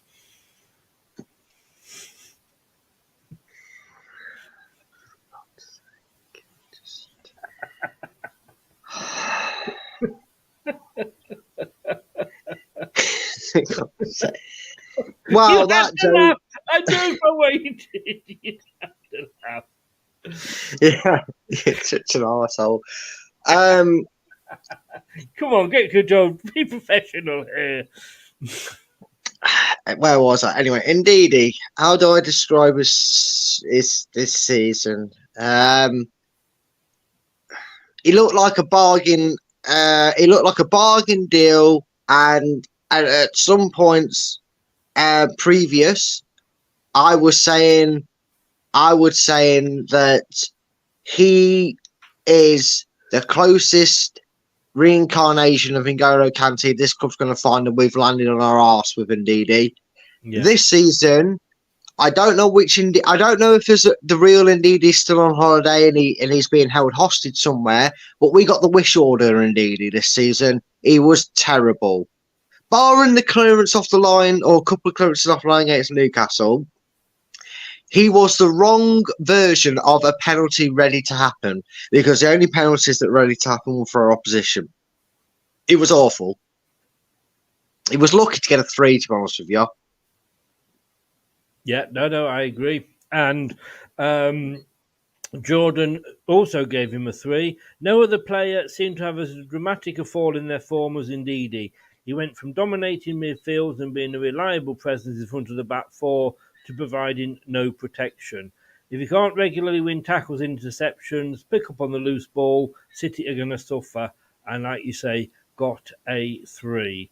All I will say to everybody is, if you've got a tin hat, that basically go and find it. Hello, Matt Elliott here. Hi, Alan Smith here. Hey guys, Ian Hume here. Hi everybody, Jerry Taggart here. Be sure to watch Chris and Leicester Till I Die TV for all the latest Leicester City news and information. You can also subscribe on YouTube and various social media channels for the latest updates and news on Leicester City Football Club. Come on, you foxes! Over to you, Brad. Biggest waste of 30 million we've ever seen arrive at the King Power in my life. God loves a trier, and I'm not going to say he didn't try, but he skillfully avoided having any talent as a footballer. Awful. 0. Don't hold back. No, don't sit on the fence. No, I won't. I know, I will. Don't worry, I'll get there. I think there's a famous Star Wars quote that Count Dooku used against Anakin when he says, "My powers are doubled since the last time we met," and he said, "Double of nothing is still nothing." Well, I doubled Iosi Perez's rating from last season, and unfortunately, he got a 0 probably from me last season. So double nothing is nothing. In fact, the only way this we've just sort of gone very silent. Don't follow. Probably. Stuff. I know, but you know me, I like to throw out a curveball quote out there. In fact, the only way Iosi Perez would get a rating from me and I refused to give him one, no matter how much Chris begged. Would have been he would have got a 10 out of 10 for moving to Real Betis, because that was the best thing he could have done for Leicester this season, was leave, and he did that. That aside, though, in footballing terms, big fat whopping fat 0. In fairness, though, at least he moved on, which is more than a certain lamppost did. His time at City felt like it was up at the end of last season, and the performances in his few outings this term proved it was, albeit there were a couple of games where he showed his qualities and teamwork in attack. Qualities? What qualities? Anyway. Bookline says there, Oye's most underrated player. We usually won when he played, and when he did, we didn't. No, I think you finally probably played 3 games and we won 2 of them by fluke and lost 1. So it's probably right. I just need to shut the door. So just carry on talking about Perez for a second. If I had £1 for every minute he played and wasted my life of watching football, I'd be a millionaire. No, scrap that. I'd be a billionaire. I've never ever, and again, God loves to try, and God loved him because he tried, bless him. And I do feel it was horrible. I do feel bad despite my horrible words. But I can't remember the last time I heard a player's name in a lineup and felt like we were already starting the match with 10 men, because every time he played, you never heard him. To be honest with you, I love the fact that I could have gone at any time, but I waited until I Jose Perez to make you talk about him. Yeah, I know. Oh dear. You love me, really. I do. Ricardo, well, he got a 4, off Jordan. We got another pair here. 2 5s. Ricardo. Yeah. The biggest downfall for Ricardo Pereira has unfortunately been his biggest downfall since he got his first ever, I want to say semi-long-term injury. I know he's had 2 longer-term injuries, but ever since he first started getting injured, he's been addicted to getting injured, Chris. Another season hampered by injury, because otherwise he probably had the potential. Had he been fit and been able to play 38 games for this season, he probably would have been up there as a contender for player of the season, because when he was fit and able to play, he was extremely potent for us and extremely good going forward. And he might have only been held together by blue tack and sticky tape, but he still managed to bang one in the top corner against Crystal Palace, didn't he? So, was it him that did that against Crystal Palace, or am I thinking of Castagna? He did get a goal, yes. Yeah, so we've always at least got a 1 goal in him per season, so he managed to hold himself together long enough for that. But because of them long-term injuries and consistently being out for 3 or 4 weeks at a time, I couldn't give him more than a 5. No. And to be honest with you, it's a shame, because you think, he is a bit of a sick note, but if he wasn't, what a great player he could be. Yeah, exactly, and I think that's what makes it even more frustrating. In a way, it makes him more frustrating, because you're like, oh, if he's fit, he plays really well, and again, he's probably one of them that you kind of say, if he's fit, he's one of the first names on the team sheet, especially this season. Easily, he would have been. Yeah. So it's a shame, and I honestly, we've discussed this. I would play him as that right winger that we just got. Well, we can't seem to fill. Well, we did, didn't we? You might get there. Yeah, we did at one point, didn't we? We had Castagna on the right, I think JJ on the left, and Ricardo was our right winger. So, yeah. You. that came up and not down. Jordan gave him a 5. There were glimpses of prime Ricardo, such as a silky back heel against Chelsea and an excellent strike against Crystal Palace. I remember my stuff. I knew it was him. But once again, that's all there was. It was another campaign which injury stopped him from featuring with any prominence. 5. We love this guy that's coming up next, Brad. Not as much as Nacho in your case, but he has let us both down this season.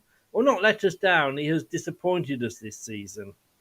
Yeah, he has, and he's one of them players that I was just gutted about, because again, a lot like Mendy and others never really got the run. And when he was given that chance, we all got excited and it was like, yes, Pratt's going to start, he's going to play. And then he'd play for 45 minutes and it'd be the most depressing 45 minutes you've ever seen in your life from a player, because he just wouldn't. It's like he'd been space jammed, like he'd had his abilities taken away from him, his talent was taken away.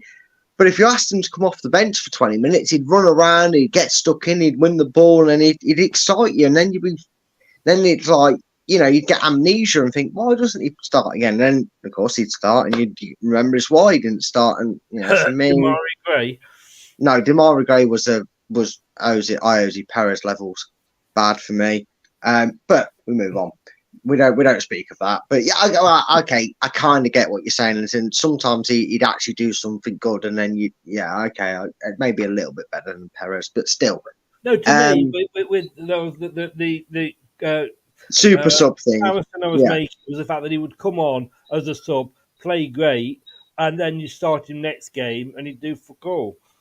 Yeah, exactly. And unfortunately for me, do I think he'll be here next season? Go and find out after this show. Go and check it out. I ain't telling you anymore. I'm not giving any more spoiler alerts. But he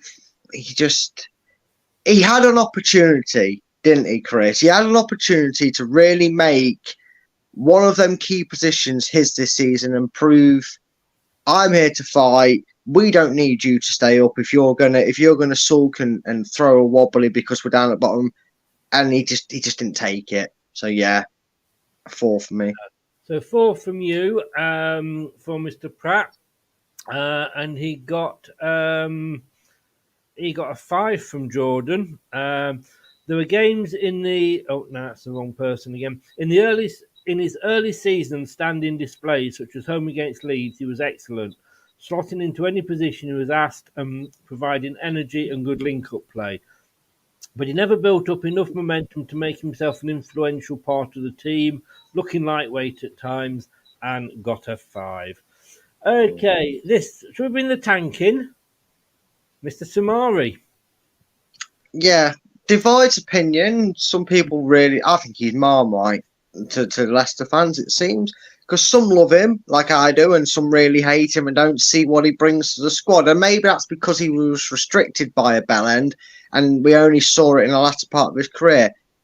And again, not talent-wise, but the way he plays and the way he can do things, he reminds me of a Yaya Toure.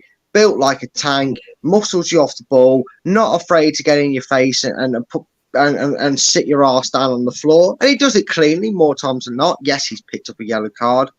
But, 2 seconds. Give me a second. Hi, Rich. How are you doing? Done Rogers yet? No, but Rogers did us many times last season. Brookline has given Samari a 3. He gave Pratt a 3 as well. Brad is just having to sort something out at his end. So let's have a look at Samari. I like him. I moan about him because, oh, God, it's another yellow card for Samari. But then I'm saying we need somebody that can give us that bite in midfield. We've said so often, we're a bit powder puffish at the moment, our team. We've got nobody in there that's prepared to put the foot in, and yet he was one of them.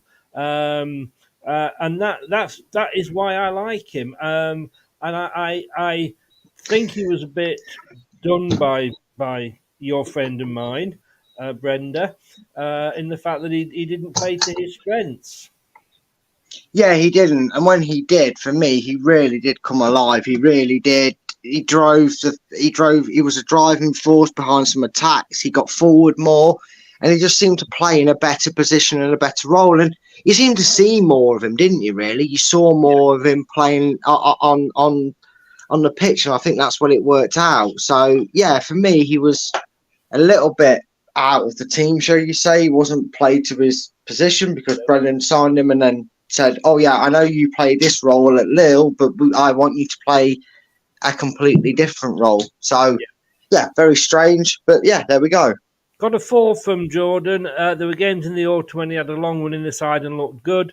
briefly under Smith too. He looked like he'd finally adjusted to the Premier League football too.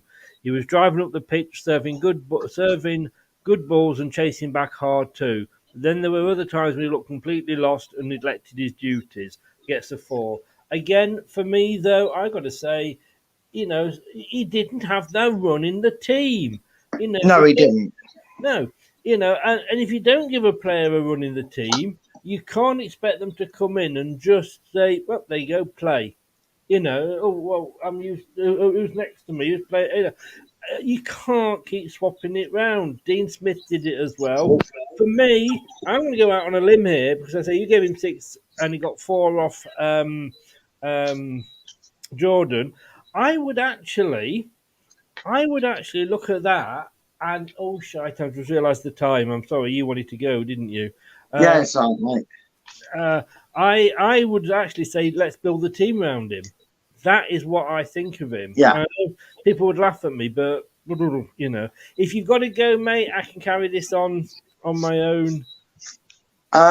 Is that all right? It's just that I know I've waffled. It's my own fault for it being so late, and I know they're close to the end, but it's just I promised Arsenal to be a bit more free. We have got a few still to go, so mate, no, you go. Thank you very much. I'll see you tomorrow night again. Who knew? Who knew? I know, right? Move in together. That's what they'll say. Yes, and apologise to your flatmate, and thanks for coming on, mate. Yeah, I appreciate it, and tell Jordan his wet wipe. Come on the show. I will do. Take care, buddy. Cheers. Right. Thanks to Brad there. He had to go, and he's supposed to go at 9:30. Yeah, it's 10 to 10. He did say, how long's the show going to go on for? And I said, well, to be fair, mate, it's up to you. We'll just run through these here, these last ones here. Harry, a pair again. What a pair. There's a lot of pairs here between Jordan and Brad. Whatever he says, he gets a 6 from Brad, but he also gets a 6 from Jordan. A little bit strange. In moments when City were trying to defend counter-attacks, he was vulnerable. But as for the defensive basis, he did a good job. He put his giant frame to good use to dominate in the air, which helped City at set pieces, while he held the line well to close out attackers. One disappointment was he didn't get on the score sheet despite a few huge chances. Gets a 6. And again, that's another player that we need to build the defence around next season. As much as I love Evans, and he gives us that stability and he gives us that brain, like I say, that he knows his legs might not be there, but his brain's still active. And I just think it's a shame that he's as old as he is. But, at the end of the day, look,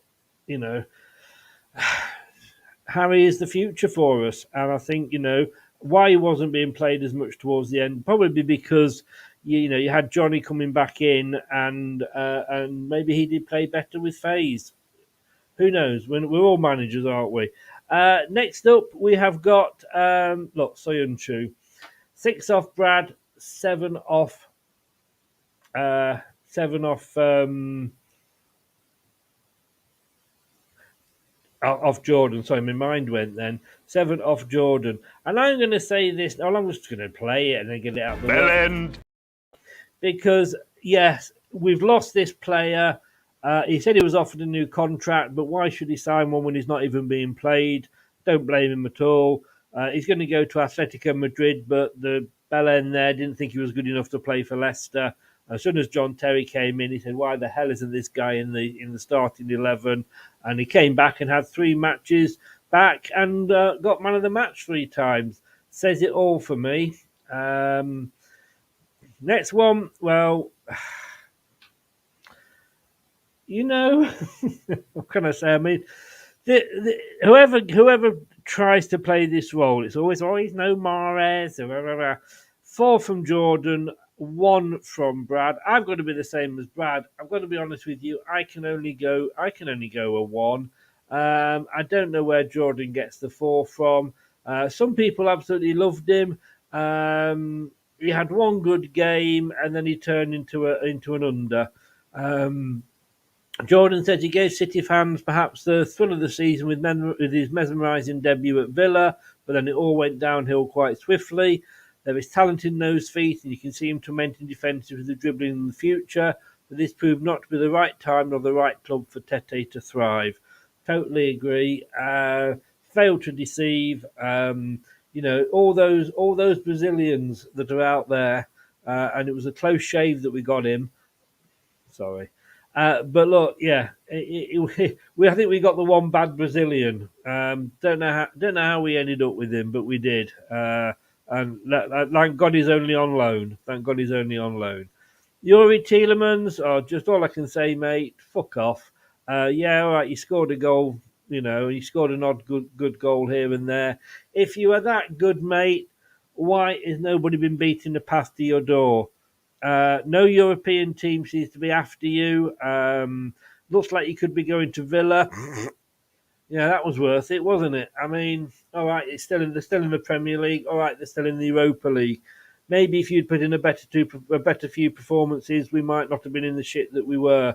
And those crocodile tears. Oh, I love Leicester. Sorry to be leaving. You've dropped us in the shit, mate. You could have signed a contract, and you could have got us some money, but no, you want a bigger signing on fee. You think you're better than you bloody are. You're not. I would have given you a 1 for this season. I don't think you deserved 4 at all. And all I can say is goodbye. Thank God you've gone. Get out of our club, and I wish you no success whatsoever. Luke Thomas, 3 from Jordan, 6 from Brad. Is a funny one. Again, he's one of these that kind of divides, well, doesn't kind of, he definitely divides opinion within the squad, a bit like Ben Chilwell.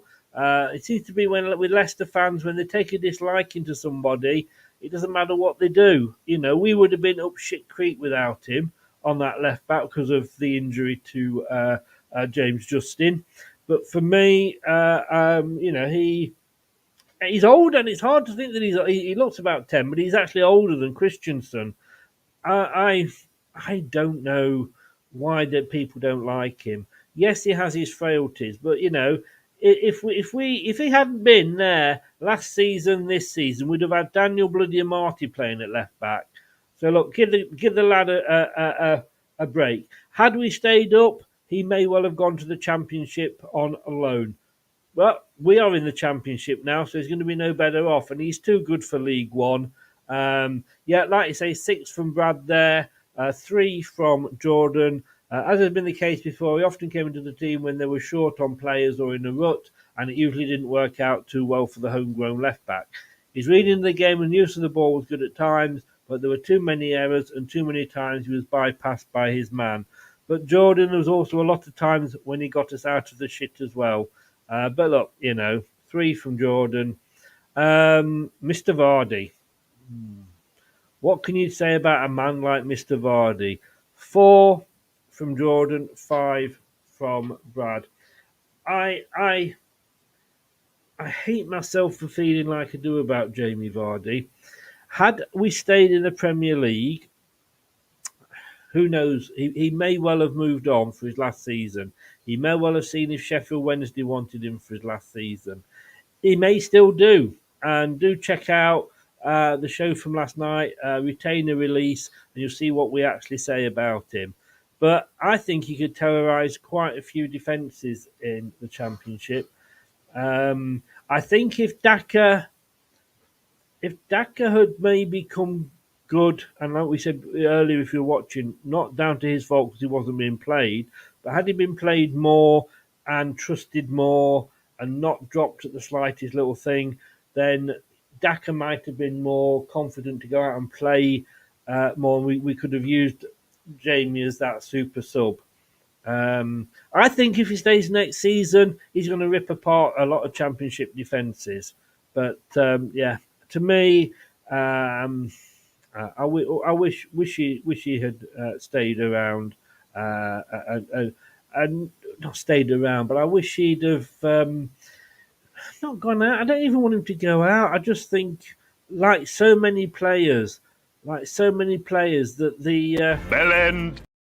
Cocked their careers up and cocked it up for Leicester. Danny Ward, look, he got. Let me bring him up. He got a 3 from Jordan. He got a 7 from Brad. Jordan said, entrusted with the gloves, the pressure of the number one on his back appeared to get toward with the shot-stopping qualities he has shown in cup matches during his time as Castor Michael's deputy, deserting him. There are a couple of more confident showings just before the World Cup, but otherwise his inability to keep the ball out of the net was one of the reasons for City's downfall. That, Jordan, is very, very harsh. Look, I think Schmeichel had to go. I said Schmeichel had to go at the start of the season, and I honestly, believe that he had to. Miss his leadership, miss his voice in the dressing room, but for me, his time had come as a goalkeeper. Danny Ward had only played one Premier League game. That was the end of last season because Schmeichel was never injured. But when you come in, and I've said this, if we'd have had Gordon Banks, Peter Shilton, and Kasper Schmeichel behind that defence that we had at the start of the season, we would have still been conceding 4 and 5 a game. If we'd had all three of them playing, because the defence was so awful. And I'm afraid I think it affected his confidence. I've got to say, I wanted to give him time. I think he got that time, but Everson came in. So a 7 maybe was a bit high, I think, from Brad. I'd have probably gone a 5, but there we go. Yeah, I think he will. Yes, yeah. I think he could do it well. I think he could. This is his last season next season. I think if Sheffield Wednesday were to knock on Leicester's door and say, any chance, I think Jamie Vardy would say, guys, can I please go? Because they are obviously his boyhood club. And I think we should let him do that. I think he's done enough for this club that we say to him, you go with our best wishes, and maybe just a nominal fee. We've got another pair here. There's been a lot of agreement between Jordan and Brad. Mister, I don't want to use it again, but I'm going to have to. I'm sorry. Bell end. He doesn't get a 3 from me. He gets a 0. The guy was shit. The guy couldn't manage his way out of a paper bag. His ego meant more to him than the club. He should have moved on, but he was holding on. Whether he was let down or not, I don't care. He took good players and he made them into bad players. He took a team that did. Well, let's be honest with you. Yes, we won the FA Cup thanks to VAR and Chilwell's big toenail. Yes, it was a great goal, but had that gone in and it went in, had that been allowed and it had gone to extra time, I think we would have got beaten again. But look, we won the FA Cup, and yet he took those players and he made good players bad. He didn't develop Dewsbury Hall any more than he had done. He hadn't developed Barnes anymore. He'd got them to a level, and that was as far as he could take them. For me, he would get a big bad, and if I could, I'd have given him a minus. So I think Brad's been very, very generous there. Dean Smith, 4 from Jordan, and I think that is harsh. 7 from Brad. Look, Dean Smith came in with 8 games to go. That's not his fault. That was Top's indecision and deciding when he did grow a pair of balls and say now is the time to get rid of Brendan Rodgers. He went, ooh, I haven't got anybody in mind. What am I going to do? So he came in. Man City was a give. We got Wolves. We beat them. Everton and Leeds we drew. He had in his 8 games a 10% higher winning rate percentage than Brendan did in the 28 games that he had. That says enough for me. So he got 7, and I think that's probably fair. He was given a godforsaken task, in all honesty. We kept him. Well, we should have kept him for 1 week, and he should have gone because that Brentford game at the start was absolutely embarrassing. It really was. And that was the first game. Guys, look, that's it. It's time has come. It's all over. We've got one more show tomorrow, which we're going to be reviewing all the Premier League side seasons.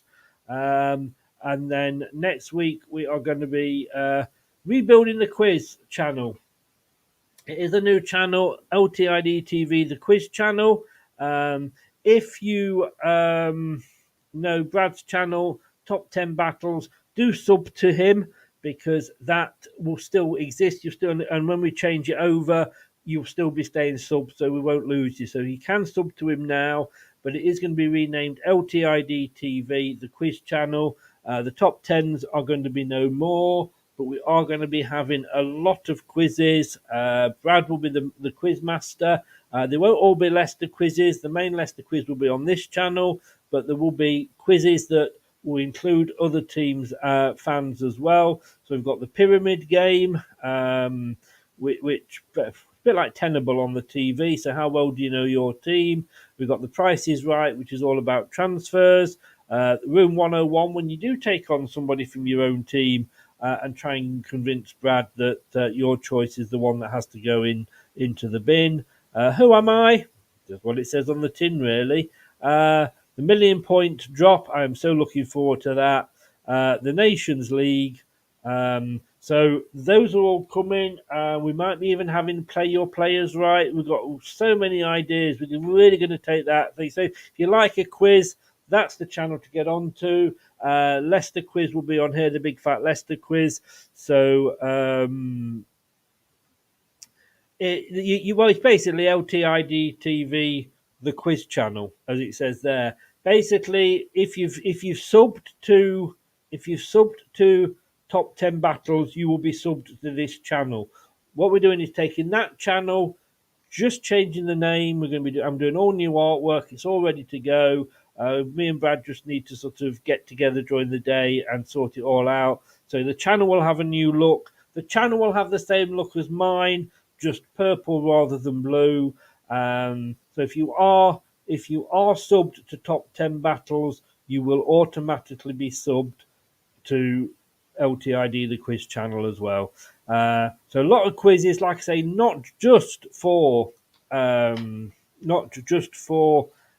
Leicester fans. Like Room 101, we could have two Arsenal fans up against each other.